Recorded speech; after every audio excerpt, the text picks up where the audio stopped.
परीक्षित जी को जैसे ही पता चला कि मेरे जीवन के केवल 7 दिन बचे हैं, तो अपने पुत्र जन्मेजय को गद्दी पर बिठा करके वे वन में चले गए। संतों के यहां जाकर के उन्होंने पूछा, जल्दी मरने वाले की मुक्ति का उपाय क्या है? सब ने अलग अलग उत्तर दिए, कोई भी प्रमाण नहीं दे पाया। तब वहां श्री सुखदेव जी का आगमन हुआ। सब लोग हाथ जोड़ के प्रणाम करो। तत्रा भवद भगवान व्यास पुत्रो यदिच्छया कामट मानो नपेक्ष अलक्षलिंगो निजलाभतुष्टो व्रतस्य बालैरवधूत भेष। श्री सुखदेव जी का आगमन हुआ। सुखदेव जी के चरणों में प्रणाम करते हुए प्रार्थना की, जिसके जीवन के केवल 7 दिन बचे हैं उसको अपनी मुक्ति के लिए क्या करना चाहिए। द्वितीय स्कंद प्रारंभ होते ही श्री सुखदेव जी महाराज उत्तर देते हुए कहते हैं, राजन, वरीयाने शते प्रश्न कृतो लोक हितम नृप आत्मविद सम्मतः पुंसाम श्रोतव्यादिषु यः परः। तुमने जो प्रश्न किया है ये लोक कल्याण के लिए अच्छा है, पर व्यक्तिगत तुम्हारे लिए उचित नहीं है। सबके लिए अगर पूछा है तो यह प्रश्न उचित है, लेकिन व्यक्तिगत अपने लिए अगर पूछ रहे हो कि जल्दी मरने वाले की मुक्ति का उपाय क्या है, तो ये प्रश्न तुम्हारे लिए उचित नहीं है। पर राजा परीक्षित बोले, मैं भी तो व्यक्तियों में ही आता हूं और जल्दी मरने का श्राप मुझे मिला है, तो मैं अपने लिए ही तो पूछूंगा कि मुझे क्या करना चाहिए। कृपा करके मुझे उत्तर दें। आज बंधुओं नंदोत्सव है, और देखो कल हमने कहा था कि हम सब जगह नंदोत्सव में गाते हैं, नंद घर आनंद भयो जय कन्हैया लाल की, लेकिन आज गाएंगे अवध में आनंद भयो जय कन्हैया लाल की।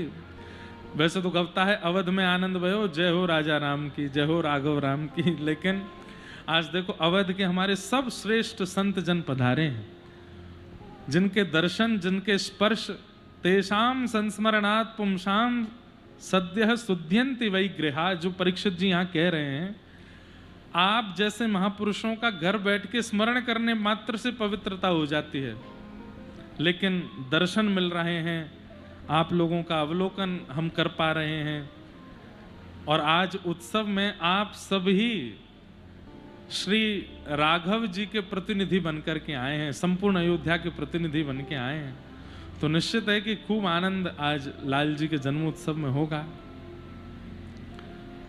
तो परीक्षित जी को सुखदेव जी ने कहा, व्यक्तिगत तुम्हारे लिए उचित नहीं है, लोक हित के लिए यह प्रश्न अच्छा है। क्यों व्यक्तिगत मेरे लिए अच्छा क्यों नहीं है? बोले क्योंकि तुम पांडवों के वंशधर हो, तुम वो बालक हो जिसने जन्म बाद में लिया है, गर्भ में भगवान का दर्शन पहले कर लिया है। भगवत दर्शन कैसे भी किसी को भी हुआ हो, उसकी मुक्ति निश्चित है। परीक्षित, तुम्हारे गर्भ में जब तुम मातृ गर्भ में थे, तब अश्वत्थामा ने बाण छोड़ा था, ब्रह्मास्त्र छोड़ा था, और उस समय ठाकुर जी ने गर्भ में प्रवेश करके चक्रा गदा घुमा करके तुम्हारी रक्षा की। कहीं ना कहीं तुम्हें ठाकुर जी का दर्शन हुआ है, इसलिए तुम्हारी मुक्ति तो निश्चित है। लेकिन तुम ही पूछ रहे हो जल्दी मरने वाली की मुक्ति का उपाय क्या, इसलिए तुम्हारे लिए यह प्रश्न उचित नहीं है। जिनको भगवत साक्षात्कार नहीं हुआ है उनको पूछना चाहिए। तो बोले मैं क्या पूछूं? बोले तुम तो ये पूछो कि भक्ति कैसे मिले। 7 दिन में मुक्ति का मतलब मृत्यु के बाद भगवान का दर्शन, और भक्ति का मतलब जीते जी भगवान का दर्शन। 7 दिन में तक्षक सर्प डस देगा, उसके बाद तुम्हारी मृत्यु हो जाएगी। तुम तो ये प्रश्न करो कि 7वां दिन आवे, मेरी मृत्यु हो, उससे पहले पहले भगवत साक्षात्कार मुझे कैसे होगा? कृपा कर मुझे ये बताओ। भक्ति की याचना करो, मुक्ति की नहीं। तब परीक्षित जी महाराज को अनेक प्रयासों से समझाया। परीक्षित जी ने अंत में प्रणाम करते हुए कहा, भगवान समीचीनम वचो ब्रह्मन, आपने बिल्कुल सही कहा, और मेरे जो हृदय के भाव थे उनको आपने स्पष्ट कर दे। गुरु कौन बंधुओं? जो प्रश्न का उत्तर दे दे वो गुरु है, पर वास्तव में जो प्रश्न करना सिखा दे वह विशेष गुरु है। कि प्रश्न करना कैसा चाहिए। आचार्यों के पास जाके, संतों के पास जाकर के क्या पूछना चाहिए हमें यही नहीं पता है। हम ऐसा कुछ पूछ लेते हैं जिससे समय भी बर्बाद होता है और आचार्य का कोई उचित प्रसाद भी हमें नहीं मिल पाता। प्रश्न सिखा दिया, बोले भक्ति की याचना करो। और इसी भाव को सुनाते हुए अब यहां से श्री सुखदेव जी महाराज कथा कहना प्रारंभ करते हैं। सृष्टि प्रसंग सुनाया, ब्रह्मा जी को चतुश्लोकी भागवत का ज्ञान भगवान ने दिया और इसी सृष्टि प्रसंग का भाव बताते हुए श्री ब्रह्मा जी सुना रहे हैं। तृतीय स्कंद में विदुर उद्धव जी का मिलन होता है और वहां श्री विदुर जी महाराज मैत्री मुनि के आश्रम जाते हैं और वहां जाकर के श्री मैत्री मुनि भी उन्हें सृष्टि प्रसंग सुनाते हैं। और सृष्टि में सबसे पहले मानव के रूप में श्री स्वयंभू मनु, उनके तीन पुत्री 2 पुत्र, आकुति, देवभूति, प्रसूति और 2 पुत्र हैं प्रियव्रत, उत्तानपाद। यहां अब तीनों पुत्रियों की कथा सुनाते हुए श्री देवभूति माता का विवाह कर्दम ऋषि के साथ हुआ।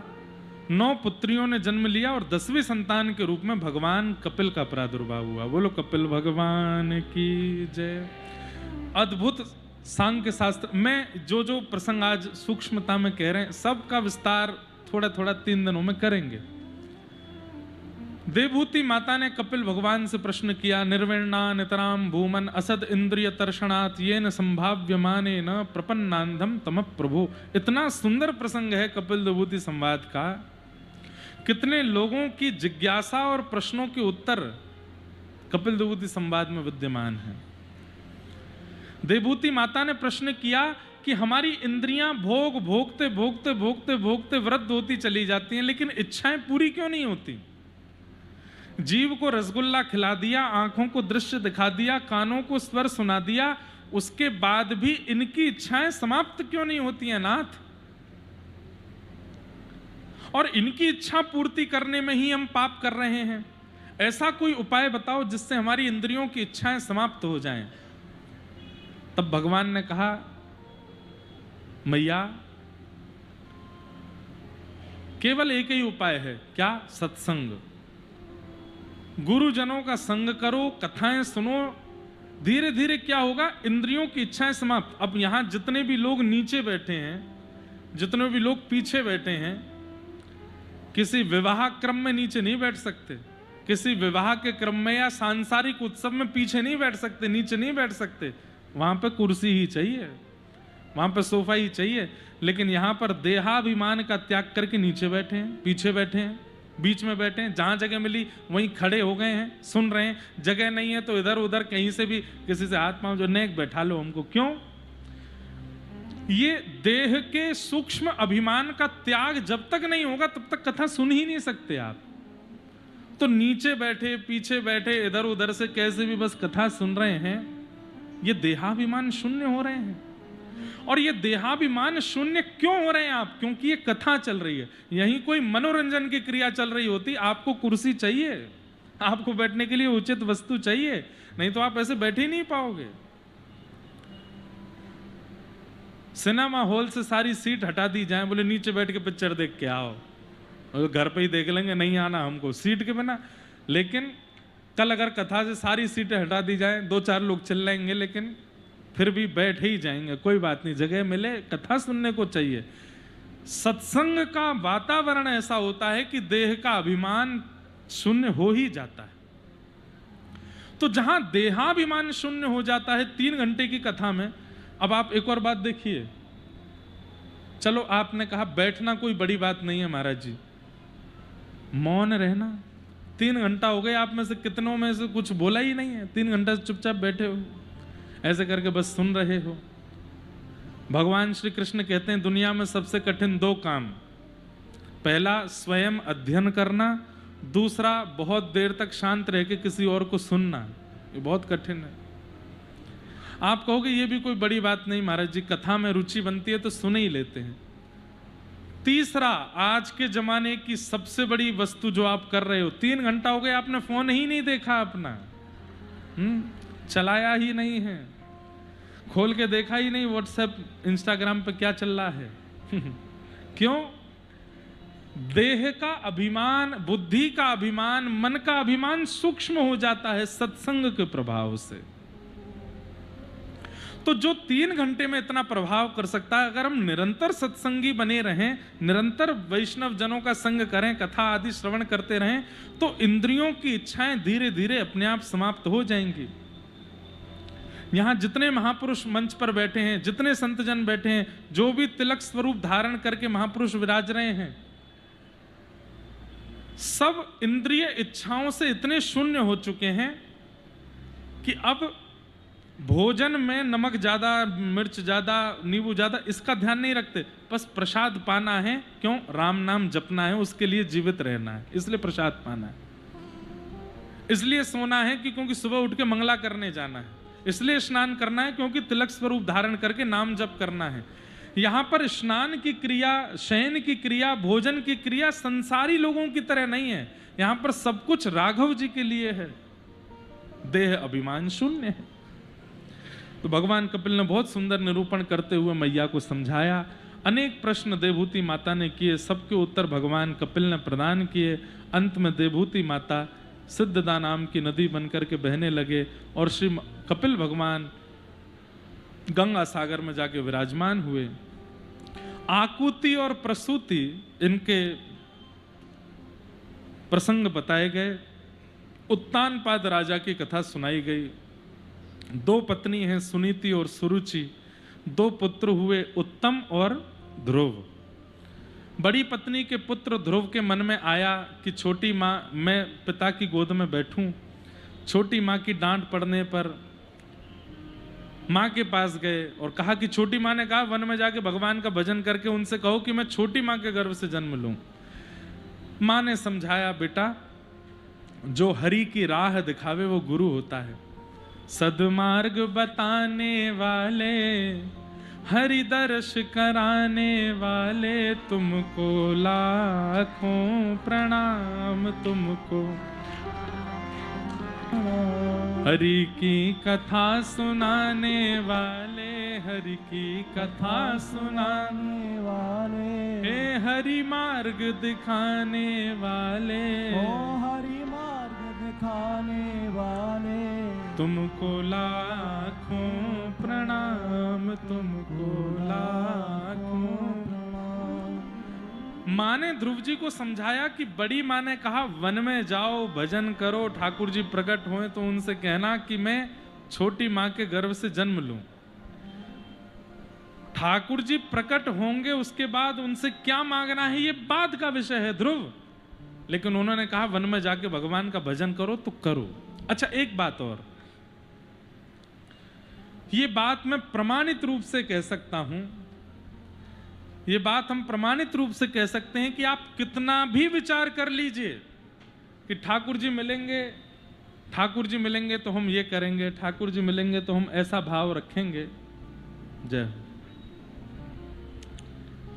बोलो राजा रामचंद्र भगवान की जय। आहा, तीसरा है क्या? दूसरा करो।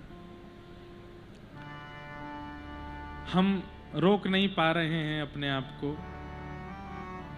आज इतने सारे संत महापुरुष पधारे हैं, सब कृपा करके दास पर आशीष देने को आए हैं।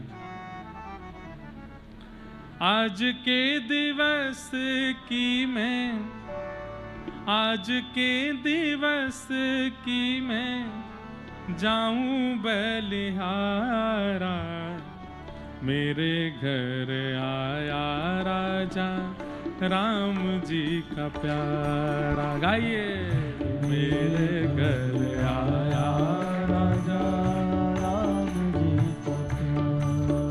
ओ मेरे घर आया राजा राम जी का प्यारा, मेरे घर आया राजा राम जी। आज वैसे तो ये आप लोगों को गाना चाहिए, आपकी कथा है, हम तो वक्ता हैं। इतने सारे संत महापुरुष पधार रहे हैं, इनके दर्शन हम लोगों को मिल रहे हैं, लेकिन कथा में वक्ता ही श्रोताओं का नेतृत्व करता है। इसलिए आप सबकी ओर से हम गा रहे हैं, लेकिन आप कम से कम पूरे भाव के साथ और पूर्ण योग के साथ करताल बजाते हुए गाओ। हे आज के दिवस की मैं, आज आज के दिवस की मैं, आज के दिवस की मैं जाऊं बलिहारा, मेरे घर आया राजा राम जी का प्यारा, मेरे घर आया राजा राम जी का प्यारा, मेरे घर आया राजा राम जी का प्यारा, मेरे घर आया राजा राम जी का प्यारा। ओ आंगन पगड़ भुवन भयो पावन, आंगन पगड़ भुवन भयो पावन, हरिजन बैठे हरि यश गावन, हरिजन बैठे हरि यश गावन। आज के दिवस की मैं, आज के दिवस की मैं, ओ आज के दिवस की मैं, आज के दिवस की हाँ जाऊं बलिहारा, मेरे घर आया राजा राम जी का प्यारा, मेरे घर आया राजा राम जी का प्यारा, मेरे घर आया राजा राम जी का प्यारा, ओ मेरे घर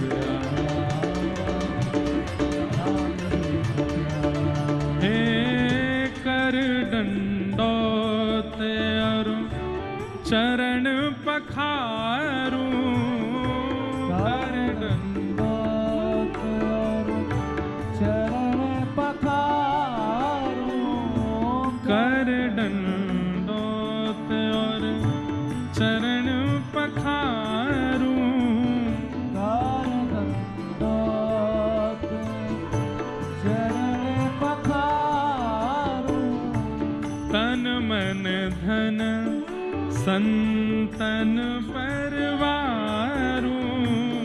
तन मन धन संतन परवारूं, हाँ तन मन धन संतन परवारूं, तन मन धन संतन परवारूं। हे आज के दिवस की मैं, आज के दिवस की मैं, आज के दिवस की मैं, आज के दिवस छोटी की मैं जाऊं बलिहारा, मेरे घर आया राजा राम, मेरे घर आया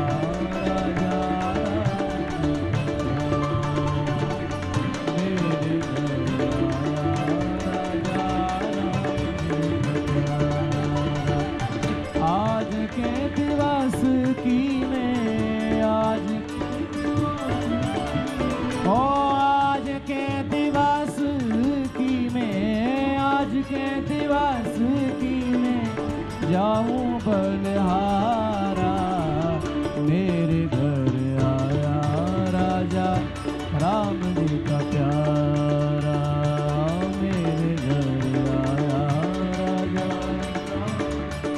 और कथा करें और अर्थ विचारें, कथा करें और अर्थ विचारें, आप तरें और अन को तारें, आप तरें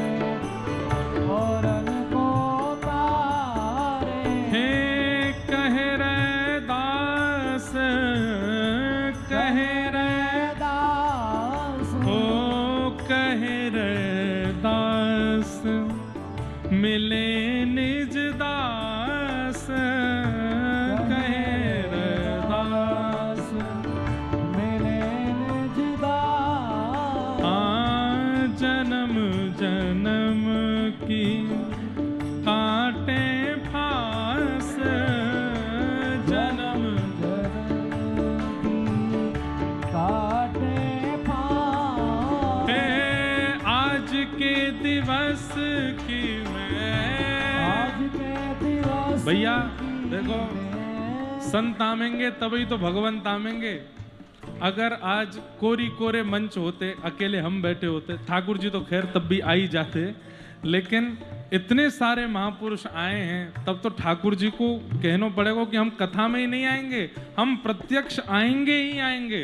नंदोत्सव प्रारंभ तो हम आएंगे, इतने सारे हमारे प्रिय संत जन आए हैं, इसलिए हम गा रहे हैं और आपसे गवा रहे हैं। हे आज के दिवस की मैं, आज के दिवस की मैं, आज के दिवस की मैं, आज के दिवस की हो जाऊं बलिहारा, मेरे घर आया राजा राम जी का प्यारा, मेरे घर आया राजा राम जी का, ओ मेरे घर आया राजा राम जी का प्यारा।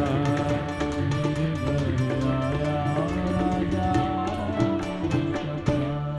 बोलो संत भगवान की। आज बड़ी कृपा है, हम सबके मध्य में सब संत जन पधारे हैं। परम पूजनीय श्री रामानंद दास जी महाराज को तो प्रथम वंदन किए, वे भी पधारे हैं। साथ ही आज डॉक्टर श्री भरतदास जी महाराज पधारे हैं। आप सब लोग हाथ जोड़ के प्रणाम करते रहो बस। परम पूजनीय श्री करुणा निधान शरण जी महाराज सिया राम किला से पधारे हैं, उन्हें बारंबार प्रणाम, बारंबार वंदन। परम पूजनीय श्री रामशंकर दास जी महाराज पधारे हैं, उन्हें भी बारंबार प्रणाम। एवं श्री रामलोचन शरण जी महाराज पधारे हैं, उन्हें भी बारंबार प्रणाम। श्री अवधेश शरण जी महाराज सबके मध्य में पधारे हैं, सब उनको भी प्रणाम। श्री मनीष दास जी महाराज साथ में पधारे हैं, उन्हें भी बारंबार प्रणाम। दो जुड़वा भैया आए हैं, करण अर्जुन, उनको भी बहुत बहुत प्रणाम, बहुत सुंदर गाते हैं। श्री अवध किशोर दास जी महाराज भी पधारे हैं। सब संतों के श्री युगल चरणों में बारंबार प्रणाम करते हैं, बारंबार वंदन करते हैं। और आप सब आज कथा में नंदोत्सव के दिवस पर पधारे, तो ब्रजवासी की औरतें अवधवासी को लाला के जन्मोत्सव की बधाई, खूब खूब बधाई। आज अयोध्या में खूब आनंद होएगा, बस हम जल्दी जल्दी पहुंच जाएं ठाकुर जी के जन्मोत्सव पर। तो ध्रुव जी महाराज वन में गए, ठाकुर जी की जाकर के स्तुति करी, 5 महीने तक तप किया, भगवान प्रकट हो गए। तत्पश्चात भगवान ने 36,000 वर्ष तक राज्य करने की आज्ञा की। ध्रुव जी के वंश का वर्णन किया। ध्रुव जी के वंश में इनके बेटा आदि आदि सब वंश चला। इसी वंश में भगवान पृथु का अवतरण हुआ, जिनकी कृपा से इस धरती को पृथ्वी कहा गया, जिन्होंने भगवान से 10,000 कान की याचना की कि हम रोम रोम से आपकी कथा सुने, ऐसी कृपा हम पर करो। भूगोल खगोल का वर्णन, ऋषभदेव भगवान के 100 पुत्र और अपने पुत्रों को ज्ञानोपदेश करना, वह कथा सुनाई गई, जिसमें पर बड़े पुत्र भरत हैं और द्वितीय से जो 10वें पुत्र तक हैं ये नव योगेश्वर हैं, जिनका संवाद हम लोग एकादश स्कंद में श्रवण करते हैं। और इस बार 23 मई से लेकर के 23, 24, 25, 26, 27, 23 से 29 मई तक श्री मुक्तिनाथ धाम है नेपाल में, वहाँ नवयोगेश्वर संवाद पर कथा है। बद्रीनाथ में तो हर वर्ष करते ही हैं, पर श्री मुक्तिनाथ धाम में, जहाँ थोड़ी ही ऊपर दामोदर कुंड, जहाँ से श्री शालिग्राम भगवान प्रकट होते हैं, वहाँ पर इस वर्ष कथा है। बहुत सीमित लोगों के साथ ही वहाँ जा रहे हैं, और क्योंकि वहाँ ऊंचाई भी खूब है, हवा भी खूब है, बर्फ भी खूब है, वहाँ कथाएं भी गिनती अभी हमको जो पता चली कि 3-4 कथा ही हुई हैं वहाँ पर, ज़्यादा कथा नहीं हुई। वहाँ कथा का क्रम है और वहाँ यही प्रसंग है, नवयोगेश्वर संवाद। ऐसे हम प्रसंग कहीं कहीं बांट, अभी 15 दिन की कथा नासिक में है, 19 अप्रैल से 4 मई तक 15 दिन की कथा है। वहाँ 15 दिन पिछली बार 1 महीने की हुई थी तो प्रहलाद चरित्र तक हुआ, तो प्रहलाद चरित्र से लेकर के और जहाँ तक होगी 15 दिन वहाँ कथा चलेगी। और दत्तात्रेय के 24 गुरुओं पर विशेष चर्चा, दत्त प्रभु का स्थान है, बहुत सुंदर आनंद आता है नासिक में, वहाँ कथा का क्रम है। तो ऐसे विभाजन करके फिर कहीं कहीं प्रसंगों को पूर्णता, उनको प्रसंग को न्याय दे देते हैं। तो ऋषभ भगवान अपने 100 पुत्रों को ज्ञानोपदेश करते हैं। इन्हीं के प्रथम पुत्र भरत, जो कि अपने तृतीय जन्म में जड़ भरत हुए, जिन्होंने रहुगण राजा को सुंदर ज्ञान उपदेश किया। इस प्रकार सब वर्णन करते गए हैं। मनवंतरों का वर्णन किया, नरकों का वर्णन किया, अजामिलोपाख्यान सुनाया। तत्पश्चात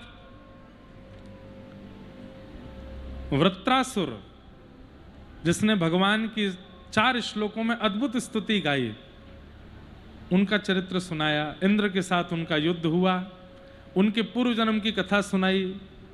फिर प्रहलाद चरित्र आया है। हिरण्यकश्यप का वध करने के लिए भगवान खंभ भेदन करके प्रकट हुए। सत्यम विधातुम निज भृत्य भाषितम व्याप्तिम च भूते स्वखिलेषु चात्मनः अदृश्यतात्यद्भुत रूपमद्वहम स्तंभे सभाया नमृगम नमानुषम। बोलो नृसिंह भगवान की। नृसिंह बन करके भगवान प्रकट हुए और श्री प्रहलाद जी महाराज की रक्षा की।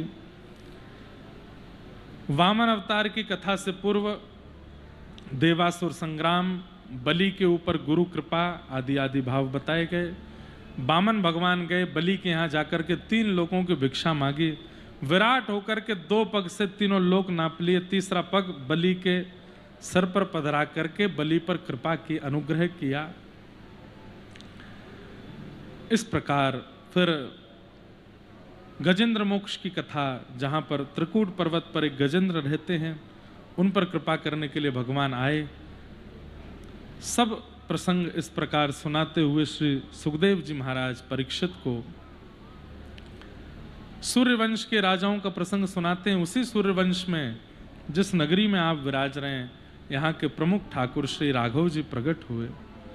गुरुवर थे त्यक्त राज्यो व्यचरदनुवनम पद्म पद्भ्याम प्रियाया पाणिस्पर्शा क्षमाभ्याम व्रजत पथरुजो यो हरिन्द्रानुजाभ्याम वैरूप्या शूर्पणख्या प्रिय विरहरुष रोपित ब्रुविजंभ तस्थाभ्य बद्ध सेतु खलदवदहन कौशलेन्द्रोवतान।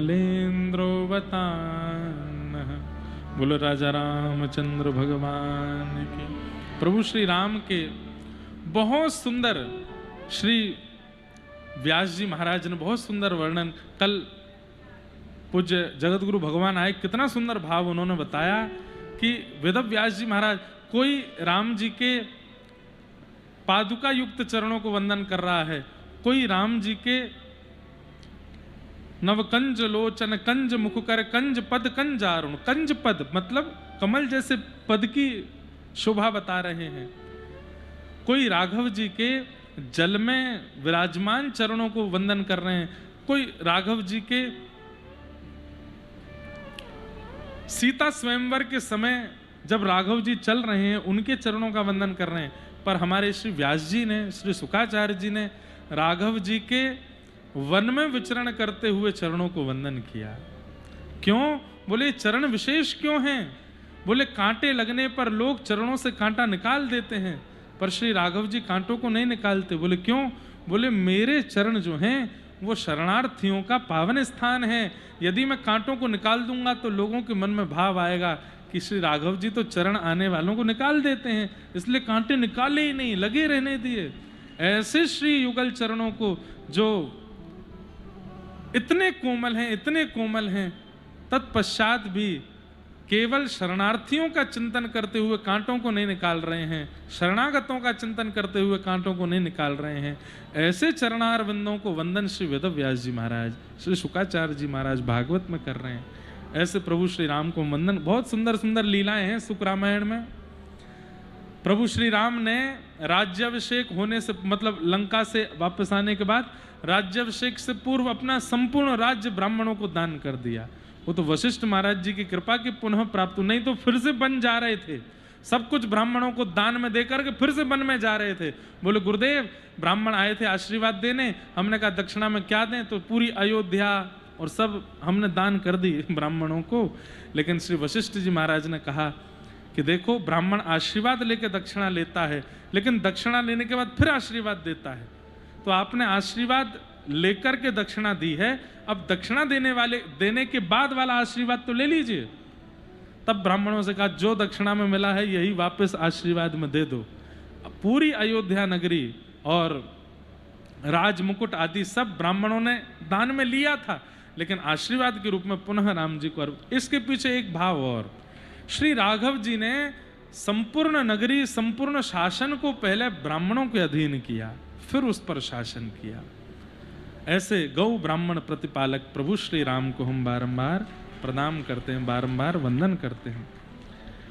चंद्रवंश के राजाओं की कथा सुनाई, और चंद्रवंश के राजाओं की कथा सुनाते हुए श्री वेदव्यास जी महाराज, श्री शुकाचार्य जी महाराज 2 श्लोकों में संपूर्ण कृष्ण कथा सुना करके जैसे ही विराम लिए, परीक्षित जी ने चरणों में प्रणाम करते हुए कहा, भगवान आप ऐसा मत कीजिए, मुझे विस्तार से पूरी कथा सुनाइए। कथितो वंश विस्तारो भवता सोम सूर्ययो राज्ञां चोभय वंशानां चरितं परमाद्भुतम्। मुझे विस्तार से सुनाइए, मुझे इतनी सूक्ष्मता में कृष्ण लीला मत सुनाओ। कृष्ण लीला तो मैं विस्तार से सुनना चाहता हूं। 4 दिन से एक आसन पर बैठे हुए राजा परीक्षित की कथा के प्रति इतनी तत्परता देख करके, इतनी उत्सुकता देख करके, इतना समर्पण देख करके श्री शुकाचार्य जी प्रसन्न हो गए। और प्रसन्न होकर के कहते हैं, राजन मैं बस यही देखना चाहता था कि तुम्हारी उत्सुकता कितनी है, तुम उत्साहित कितने हो कथा सुनने के लिए। ना तुम्हें शयन की इच्छा, ना भोजन की इच्छा, ना जलपान की इच्छा। इतनी उत्सुकता जब कृष्ण प्राप्ति की होती है तभी व्रज में प्रवेश मिलता है।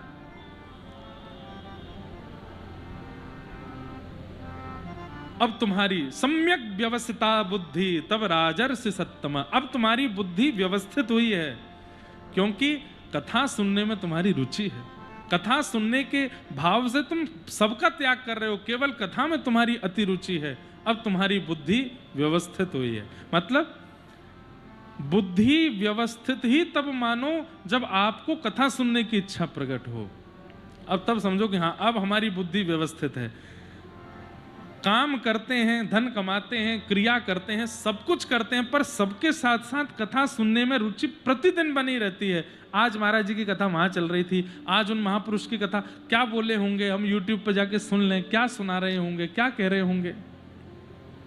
ये नित्य की भावना बन जाए कि नित्य प्रसंग सुनना, नित्य सत्संग सुनने की आपकी इच्छा हो रही है, तो इसका मतलब अब आपकी बुद्धि व्यवस्थित है। आपका उद्धार निश्चित करा देगी ये बुद्धि, नहीं तो ये बुद्धि ही पतन कराती है। कथा में नित्य रुचि बनना ये जीवन का एक कल्याण है।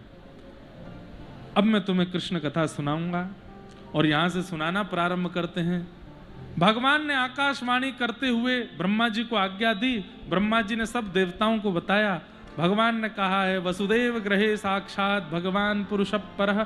साक्षात परमात्मा वसुदेव जी के यहाँ अवतर लेने वाले हैं। जनिष्यते तत्प्रियार्थम सबवन्तु सुरस्त्रियः।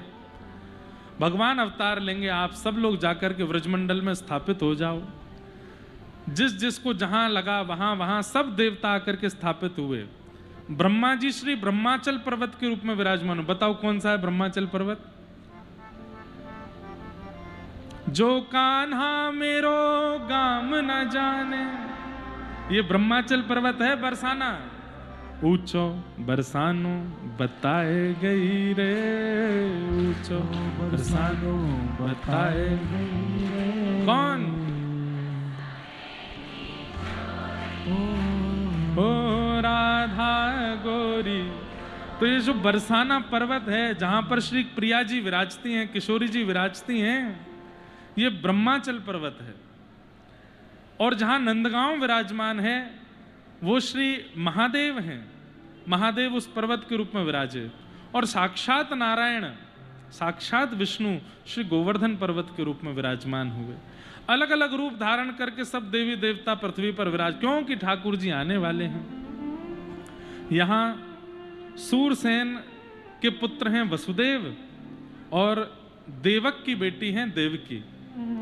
देवक के बड़े भाई उग्रसेन, उनके पुत्र का नाम है कंस, जो कि एक द्रुमिल नाम के राक्षस की छाया पड़ने से राक्षस रूप में जन्म लिया। कंस ने अपनी चचेरी बहन का ब्याह किया वसुदेव जी के साथ। विदा करने के लिए जा रहा था। मथुरा के लोगों को ऐसा दिखाना चाहता है कि देखो मैं कितना बड़ा भावुक हूं, अपनी बहन को स्वयं विदा कर रहा हूं। इतने सैनिक होते हुए भी स्वयं रथ चला रहा था। मथुरा के लोगों के नेत्र सजल हो रहे थे देख करके, आहा कितने हमारे राजा कितने प्यारे हैं, अपनी बहन को स्वयं विदा कर रहे हैं। ये देख करके देवताओं के मन में आया, रुक जाओ, तुम्हारे राजा का असली रूप दिखाएं। आकाशवाणी हो गई और कह दिया कि तुम जिस बहन को विदा करने जा रहे हो, इन्हीं का 8वां गर्भ तुम्हें मारेगा। ये खबर पड़ते ही कि इसी बहन का 8वां गर्भ मेरी हत्या करेगा। तलवार निकाल करके श्री देवकी मैया के केश पकड़ के जैसे ही वध करने लगा, वसुदेव जी ने चरण पकड़े, बोले इन्हें मत मारो, हम वचन देते हैं उपस्थित मृत्यु को रोकना हर व्यक्ति का धर्म है। इस विषय पर श्री वसुदेव जी ने यहां प्रवचन किया है कंस को। लेकिन वसुदेव जी की बात पर कंस को विश्वास हुआ। उसने कहा देखिए मुझे आपसे कोई शत्रुता नहीं, देवकी से कोई शत्रुता नहीं, पर 8वां बालक मुझे चाहिए। पहले से 7वें तक आप संभालो। कंस ने नजरबंद किया था देवकी वसुदेव को। 8वां बालक जब होने वाला उससे पहले कारागृह में डाला है। लेकिन पहले बालक के जन्म लेते ही कंस ने कहा छोड़ दो, कोई बात नहीं, इनके भी संतान हो। नारद जी ने जाके कहा, बोले देखो 8वां बालक मारेगा ये नहीं कहा है, पहले से 8वां कोई भी मार सकता है। कंस को जब ये बात पता चली तो 6 बालकों की हत्या कंस ने कर दी। 7वें बालक के रूप में साक्षात भगवान के शेषावतार श्री बलराम जी महाराज का आगमन हो रहा है। परंतु भगवान ने योग माया से प्रार्थना करते हुए रोहिणी जी के गर्भ में उनको विराजमान किया। 8वीं संतान के रूप में भगवान का अवतरण होने वाला है। कारागृह में डाल दिया, सैनिकों के बीच में रख दिया, डबल डबल ताले लगा दिए और कंस ने कहा कैसे भी निकल के भागने ना पाए। लेकिन इस बीच एक बड़ी मधुर घटना होती है कि कंस जब जब कारागृह में देखने देवकी को जाता है, देवकी जी का मुख देखते ही कंस के चित्त में दया आ जाती है। क्यों? क्योंकि गर्भ में भगवान है। इस बात से क्या समझ में आता है? कोई कहे कि मैं बहुत भजन करता हूं तो चित्त में ठाकुर जी होंगे, तो जिसके चित्त में ठाकुर जी होंगे उसकी उपस्थिति, उसका मुख दर्शन, उसकी वाणी, उसका प्रभाव सामने वालों पर किसी ना किसी रूप में सकारात्मक रूप पर पड़ेगा। लेकिन किसी की उपस्थिति से अगर कोई प्रभाव नहीं पड़ रहा है तो इसके 2 कारण हो सकते हैं। या तो उसके चित्त में ठाकुर जी नहीं है, या आप संसार के इतने विषयों विषादों में पड़ चुके हैं कि ठाकुर जी युक्त व्यक्ति सन्मुख आने पर भी आप पर कोई प्रभाव नहीं हो रहा। हमने एक बार अपने नाना जी से पूछा, प्रसंग आता है कि जब प्रहलाद जी महाराज कीर्तन कर रहे थे तो हिरण्यकश्यप अपने सैनिकों को भेज रहा था और वो सब सैनिक जाते लेकिन लौट के नहीं आते। क्यों? बोले कीर्तन में इतने मगन हो जाते कि सैनिक भी कीर्तन करने लगते। लेकिन जब हिरण्यकश्यप स्वयं गया उस पर कोई प्रभाव नहीं हुआ। तो हमने अपने नाना जी से पूछा, मैं नाना जी, पंडित श्री कृष्णलाल शास्त्री जी बड़े अच्छे ब्रज साहित्य के विद्वान, हमने कहा नाना जी हिरण्यकश्यप पे क्यों नहीं पड़ा कोई? तो इतना सरल सहज संसारी व्यक्ति समझ जाए ऐसा उत्तर दिया। बोले लाला देख, तार में करंट आवेगो तो वही बल्ब जलेगो जो फ्यूज ना होएगो, लेकिन जो बल्ब अंदर से फ्यूज होएगो वहां में कितनों करंट दो वो जलेगो ही ना। इसका मतलब क्या है? तनिक भी चित्त में भाव, प्रेम, भक्ति या संत कृपा, भगवत कृपा, गुरु कृपा तनिक भी यदि चित्त के अंदर होगी और कभी यदि ठाकुर जी का अद्भुत भक्ति संचार हो गया तो आप प्रज्वलित हो ही जाओगे। लेकिन बार बार कथा सुनने पर भी, बार बार भक्ति संचार होने पर भी प्रज्वलित नहीं हो रहे, उसका मतलब फ्यूज हो अंदर से, कुछ नहीं है। ना तो प्रेम है, ना भक्ति है, ना भाव है, ना गुरु कृपा है, ना संत कृपा है। संसार के विषयों में इतने पड़ गए हो कि इतने सुंदर माहौल, इतनी सुंदर कथा, इतने संत दर्शन होने के बाद भी कोई प्रभाव नहीं हो रहा आपके ऊपर। ऐसा हमारे नाना जी बोलते। तो कंस के ऊपर कहीं ना कहीं किसी ना किसी संत की थोड़ी बहुत कृपा तो होगी, तभी तो भगवान के हाथों मरा। वो जब जब देवकी जी को देखने जाता है उसके मन में दया आ जाती है, और उसका मन होता है मैं हथकड़ियां खोल दूं, बेड़ियां खोल दूं, ताले खोल दूं, इनको मुक्त कर दूं। ऐसा पहले कभी नहीं हुआ, जब से ठाकुर जी गर्भ में आए तब से हो रहा है, क्योंकि ठाकुर जी। कंस अपने मंत्रियों को कह के जाता ऊपर से, मैं नीचे जाके भावुक हो जाऊं तो मुझे खींच के ले आना। पता नहीं देवकी को देखते ही क्या होता है मुझे। ठाकुर जी जिसके चित्त में आ जाते हैं, जिसके जीवन में आ जाते हैं, उसका मुखमंडल, उसकी वाणी, उसका प्रभाव दूसरों पर होने लगता है।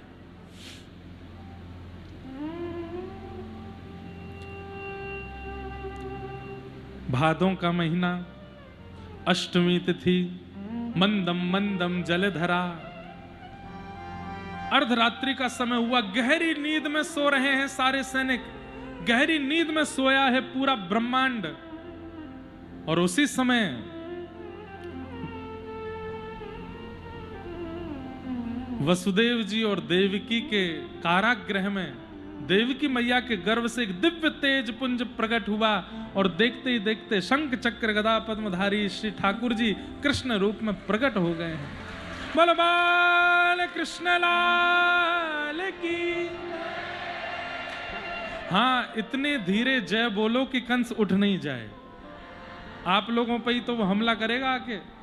अरे नहीं, जोर से बोलो। ए रुको, अभी अभी गुब्बारे मत फोड़ो यार, अभी तो ठाकुर जी को पहुंचन दो गोकुल। बोल बाल कृष्ण लाल की। सब लोग हाथ जोड़ करके ठाकुर जी को प्रणाम करो। तमद्भुतम बालकमंबुजक्षणम चतुर्भुजम शंख गदायुधायुधम श्रीवत्सलक्ष्मं गलसौभकौस्तुभम पीतांबरम सांद्रपयोधसौभगम। आहा, छोटे से लाला हैं, छोटे से बाल कृष्ण हैं, लेकिन छोटे से ही बाल कृष्ण शंख चक्र गदा पद्म लेकर के आए हैं। तानपुरा ने एक धीमा करो भैया।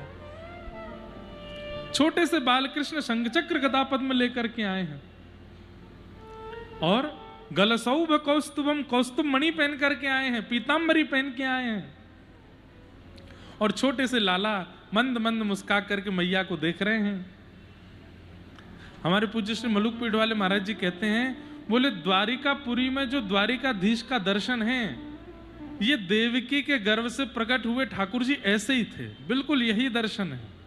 शंख चक्र गदा पद्म और छोटा स्वरूप। देवकी मैया ने जैसे ही ठाकुर जी को देखा, दोनों देवकी वसुदेव ने प्रणाम की, प्रणाम करके भगवान को वंदन किया। मैया बोली, आप तो शंख चक्र लेके आए हो, हमने तो कहा था कि बालक बन के आना, आप तो पिताजी बन के आए हो। ठाकुर जी बोले, मैया ये हमारा स्वरूप है, लेकिन हमने आपने बुलाया तो हम आ गए ना। प्रश्नी सुतपा के रूप में आपने तपस्या की थी तो मुझे मांगा था, मैंने वचन निभाया। तो देवकी मैया बहुत सुंदर बात कहती हैं, अच्छा ठाकुर जी एक बात बताओ, आप भक्त का चिंतन करके अवतार लेते हो कि दुष्ट का चिंतन करके? ठाकुर जी बोले भक्त का चिंतन करके अवतार लेते हैं। तो बोले फिर ये शंख चक्र क्यों लेकर के आए? बोले ये तो कंस को मारने के लिए लाए। तो फिर दुष्ट का चिंतन हुआ ना, भक्त का चिंतन करके आते तो आप नन्हे से लाला बन के आते, या आप शंख चक्र लेके क्यों आए हो? ठाकुर जी बोले मैया मैं बालक बन जाऊंगा, लेकिन फिर दोबारा मुझको, अब आप मुझे बालक मान ही रही हैं तो दोबारा अपना पौरुष ऐश्वर्य मैं इतनी जल्दी प्रकट नहीं करूंगा, उसके लिए फिर मुझे समय चाहिए। मैं बालक बन जाऊंगा, 2 भुजांतर ध्यान कर दूंगा, छोटा नन्ना हो जाऊंगा, लेकिन फिर आपको मुझे गोकुल छोड़ के आना पड़ेगा, और गोकुल में 11 वर्ष प्रेम में लीला करके फिर मैं आऊंगा। मैया बोली हमें स्वीकार है, लेकिन आप बालक हो जाओ। 2 भुजा अंतर ध्यान हो गई, मैया की गोद में बैठ करके पयोधर पान किया।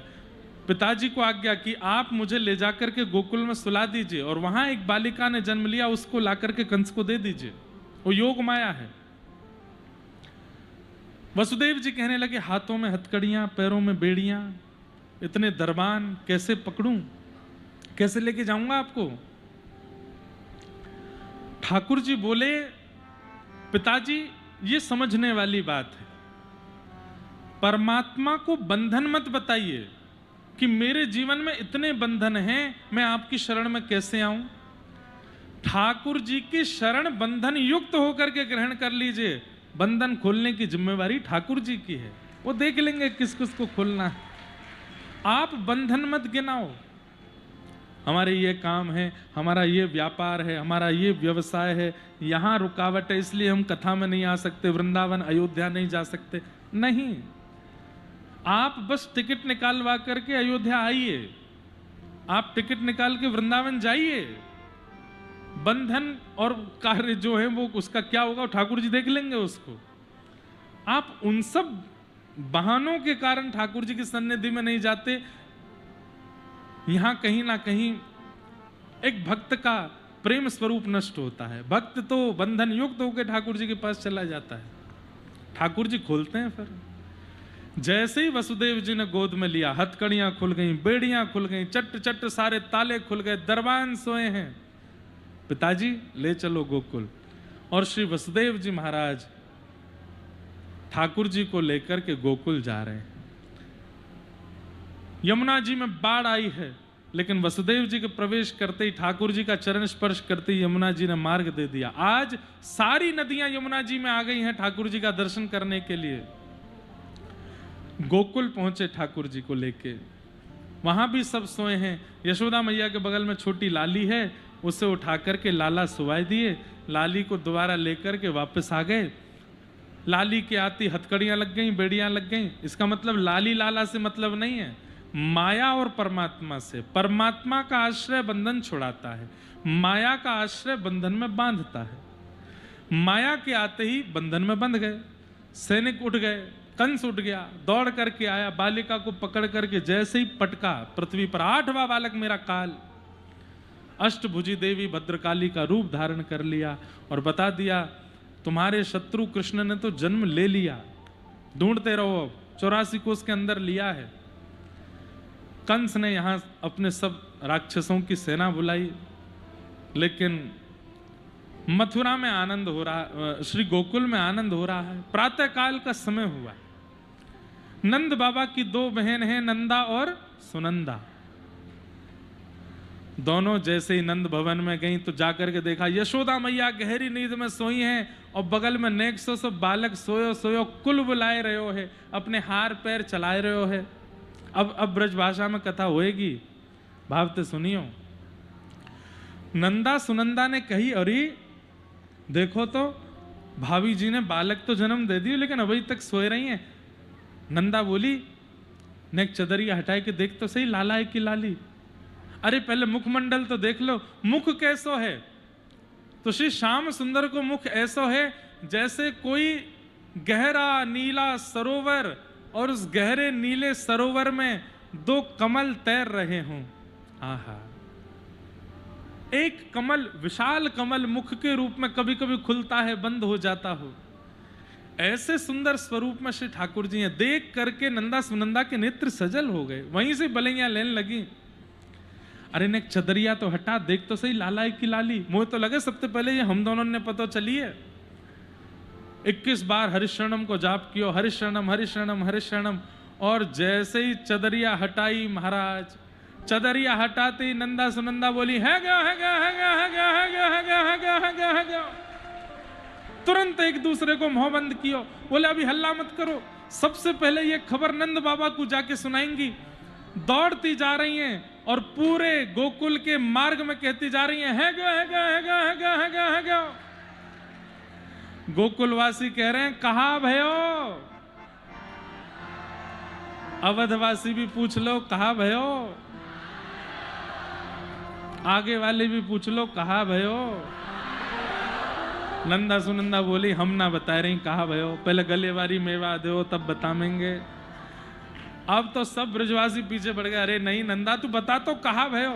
दौड़ी दौड़ी गौशाला में गई, नंद बाबा के सन्मुख जाके बोली बाबा आपने इतने ब्राह्मणन की सेवा करी, ब्रजवासीन की सेवा करी, गौवन की सेवा करी, यमुना जी की सेवा करी, सबकी कृपा सो आपके घर नीलमणि जैसो।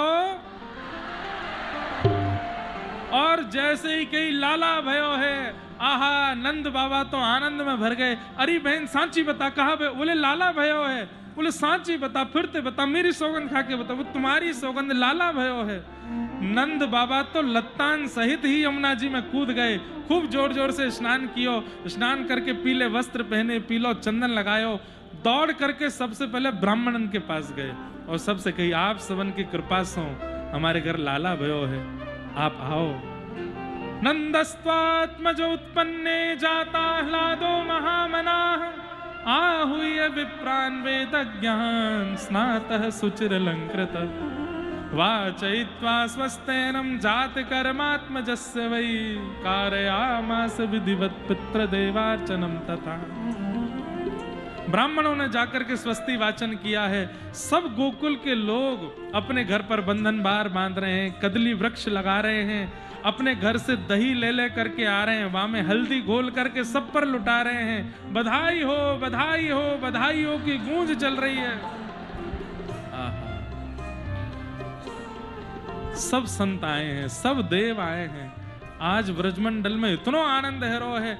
अभी तक नंद बाबा ने लाला को मुखमंडल नहीं देखो, वहां से पहले पहले नंद बाबा ने न जाने कितने रत्न लुटा दिए, कितनी सामग्री लुटा दें।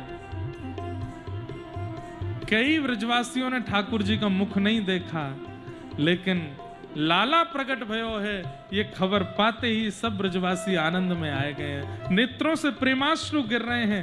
अवाद्यंत विचित्राणी वादत्राणी महोत्सवे, अद्भुत महोत्सव मन रहा है। विविध विविध वाद्य बजा रहे हैं और सब ब्रजवासी एक दूसरे के कंधा पर चढ़ करके प्रेम मगन हो करके सिर पर फेंटा बांध करके पीरो पीरो चंदन लगाए करके कहा गा रहे हैं हो ब्रज में, हो ब्रज में, अवध में है रही जय जयकार नंद घर लाला जायो है। देखो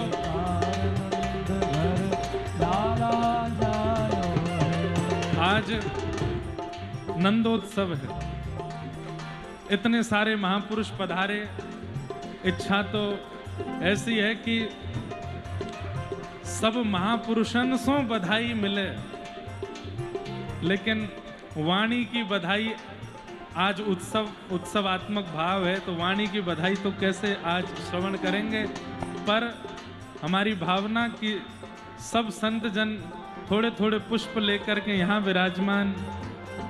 शास्त्री जी पुष्प ला करके सब संतों से ठाकुर जी का मंगलाशासन कराओ।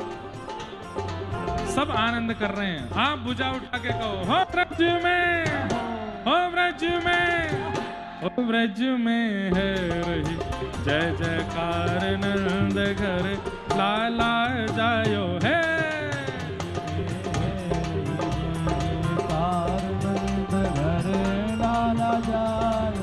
लाला जायो है नंद रानी ने लाला जायो है। हाँ लाला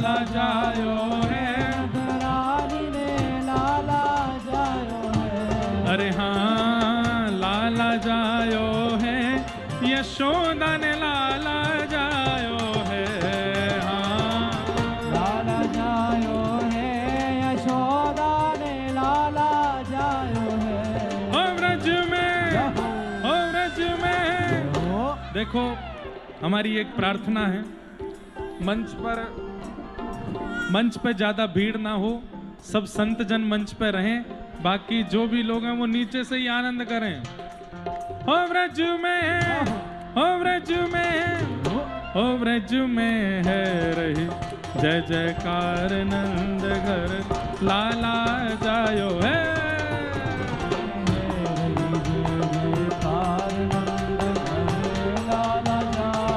हाँ व्रज में है रही जय जयकार नंद घर लाला जायो है।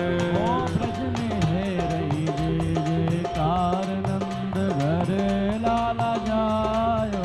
लाला जायो है नंद रानी ने लाला जायो है। हाँ लाला जायो है, नंद रानी ने लाला जायो है। अरे हाँ लाला जायो है, यशोदा ने लाला जायो है।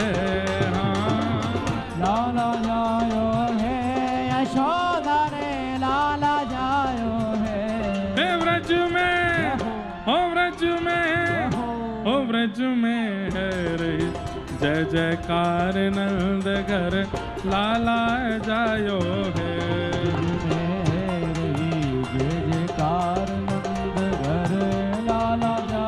अवध में आनंद भयो, अवध में आनंद भयो, हे नंद घर आनंद भयो, आनंद घर आनंद भयो, हे नंद जू के लाला भयो, हे जग प्रतिपाल भयो, हे नंद जू के लाला भयो, हे जग प्रतिपाल भयो।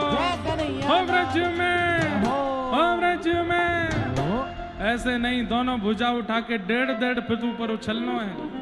अरे अयोध्या में नंदोत्सव मन रहा है। हो व्रज में, हो व्रज में, हाँ व्रज में है रही जय जयकार नंद घर लाला जायो है।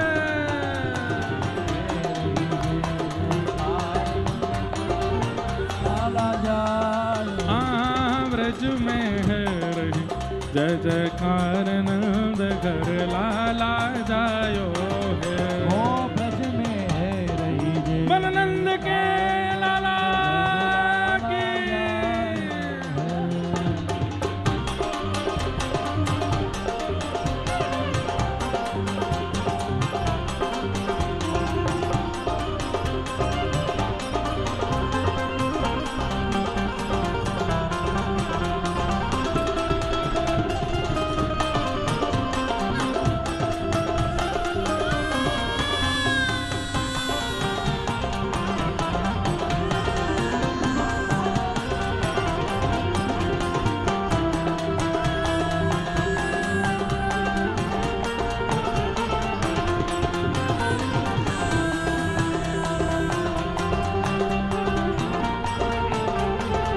ब्रज 84 कोस में भैया, 84 कोस में भैया। लो ठाकुर जी को आशीर्वाद ले लो, कह दो कुछ, रो दो थोड़ा सा।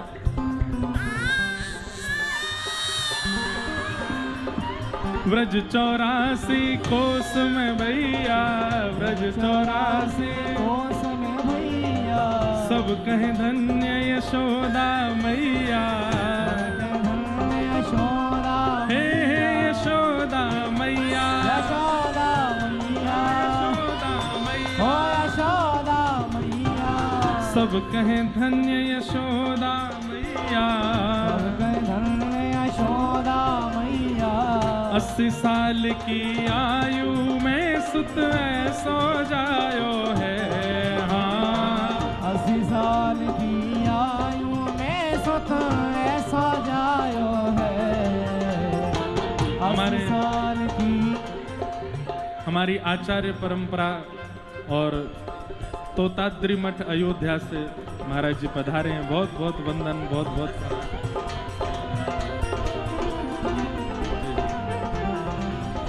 असरफी भवन वाले महाराज जी के यहाँ से भी पधारे हैं। 80 साल की आयु में सुत सो जायो है।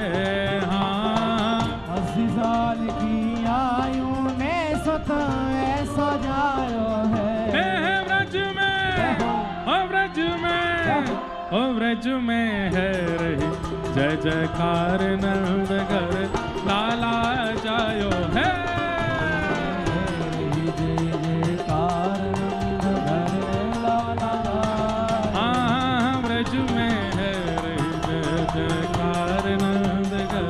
लाला जायो है।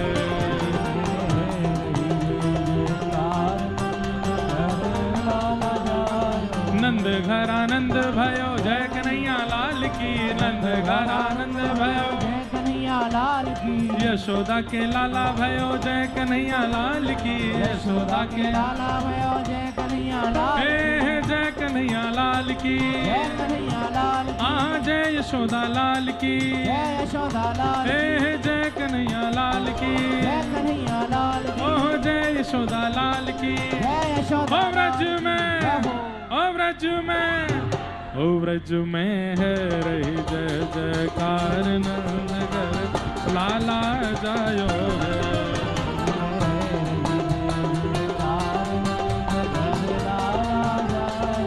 हाँ ब्रज में है रही जय जयकार नंद घर लाला जायो है।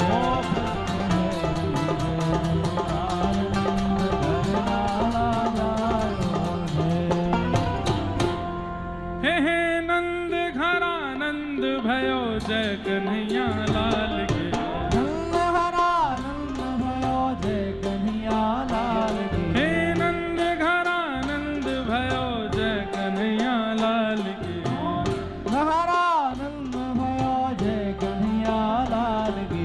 जय कन्हैया लाल की। जय यशोदा लाल की। जय कन्हैया लाल की। जय यशोदा लाल की। जय कन्हैया लाल की। जय यशोदा लाल की। जय कन्हैया लाल की। जय यशोदा लाल की। ओहो नंद घर आनंद भयो जय कन्हैया लाल की। नंद घर आनंद भयो जय कन्हैया लाल की।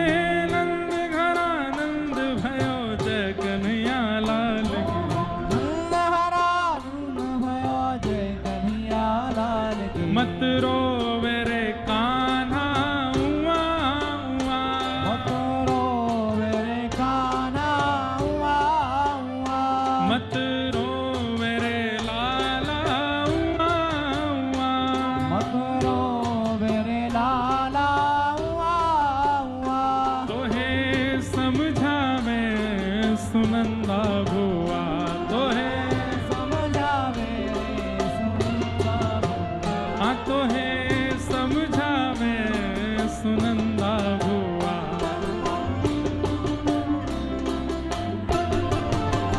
हो जियो, हाँ जियो, हो जियो श्याम लाला, जियो श्याम लाला। पीली तेरी पगड़ी रंग काला। जियो श्याम लाला, जियो श्याम लाला।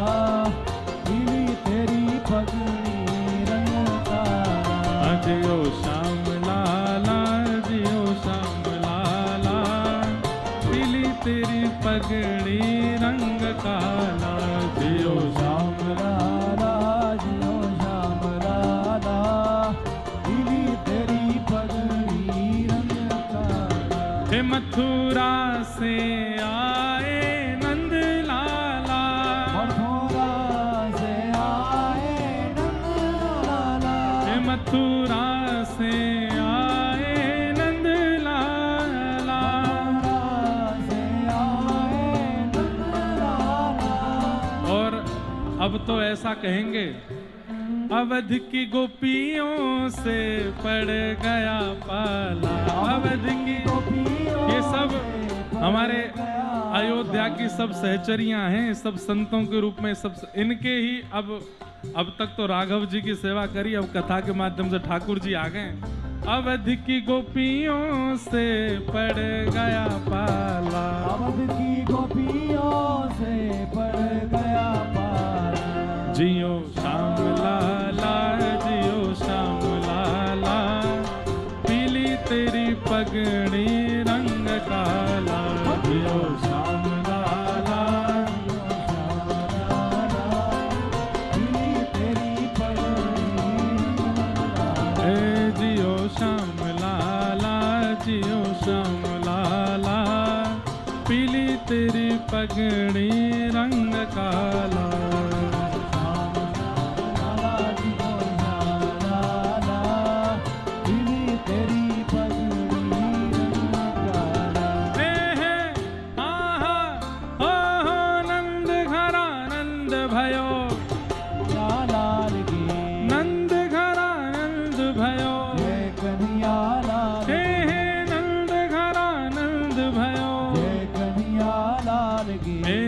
कन्हैया लाल की जय, यशोदा लाल की जय, कन्हैया लाल की जय, यशोदा लाल की जय, कन्हैया लाल की जय, यशोदा लाल की जय, कन्हैया लाल की जय, यशोदा लाल। आहा हो नंद घरा नंद भयो, जय कन्हैया लाल की, नंद घरा नंद भयो, जय कन्हैया लाल की, नंद घरा नंद भयो, जय कन्हैया लाल की, जय कन्हैया लाल की जय, बोलो गोपाल की, जय कन्हैया लाल की जय, बोलो गोपाल की, जय कन्हैया लाल की जय, बोलो गोपाल की, जय कन्हैया लाल की जय, बोलो गोपाल की। नंद घरा नंद भयो, कन्हैया लाल की, नंद घरा नंद भयो, जय कन्हैया लाल की, नंद घरा नंद भयो, जय कन्हैया लाल की, अवध में आनंद भयो, कन्हैया लाल की, जय हो राजा राम की, जय हो राघव राम की, राजा राम की जय, हो राघव राम की, जय हो राजा राम की, जय हो राघव राम की, जय हो राजा राम की जय, हो राघव राम की, अवध में आनंद भयो, जय हो राघव राम की, आनंद भयो, जय हो राघव राम की, नंद घर आनंद भयो, जय कन्हैया लाल की, आनंद भयो, जय कन्हैया लाल की, नंद घर आनंद भयो, जय कन्हैया लाल की। आनंद भयो, जय कन्हैया लाल की। यहाँ गोकुल में ठाकुर जी को जन्म भयो, और वहां बरसाने में किशोरी जी को पता चल गई कि ठाकुर जी आ गए हैं, और वहीं से किशोरी जी बुला रही हैं, करके इशारों बुलाए गई रे, करके इशारों बुलाए गई रे, हाँ करके इशारों बुलाए गई रे, करके इशारों बुलाए गई रे। कौन? बरसाने की छोरी राधा गोरी गोरे, बरसाने की छोरी राधा गोरी गोरी। ओ जो कान्हा मेरो नाम न जाने, जो कान्हा मेरा नाम न जाने। सुनो, आप सारी सखियां वहां नीचे वाले मंच पे वहां नाचो, हाँ वहां से नीचे कूद जाइयो सबके ऊपर।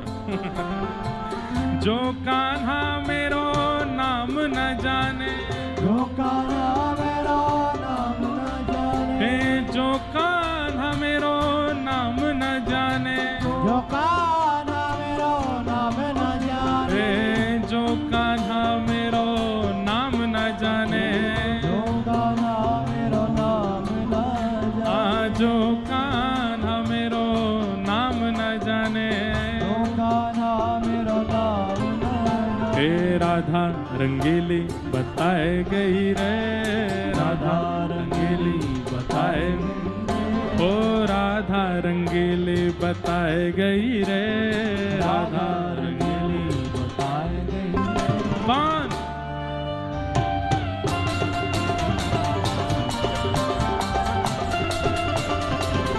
बरसाने की छोरे राधा गोरी गोरे बरसाने की छोरी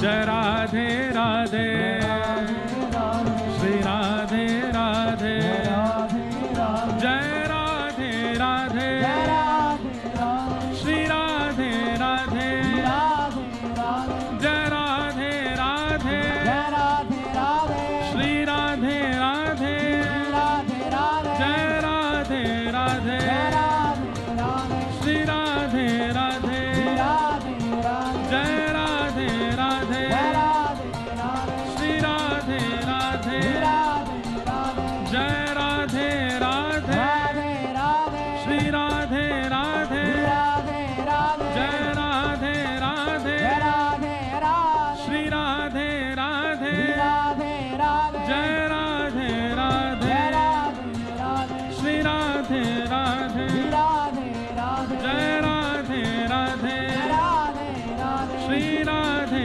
राधे जय जय श्री राम जय जय श्री राम जय जय श्री राम बोलो वृंदावन बिहारी लाल की श्री राधा रमण लाल की श्री राधा वल्लभ लाल की श्री बाल कृष्ण लाल की पूछरी के लौठा की हुप हुप प्यारे क्या बात है बंसी वारे शाबाश है सबको लाला के जन्मोत्सव की बधाई हो बधाई हो बधाई हो जय श्री कृष्ण जय सिया राम जय श्रीमन नारायण जय श्री नारायण।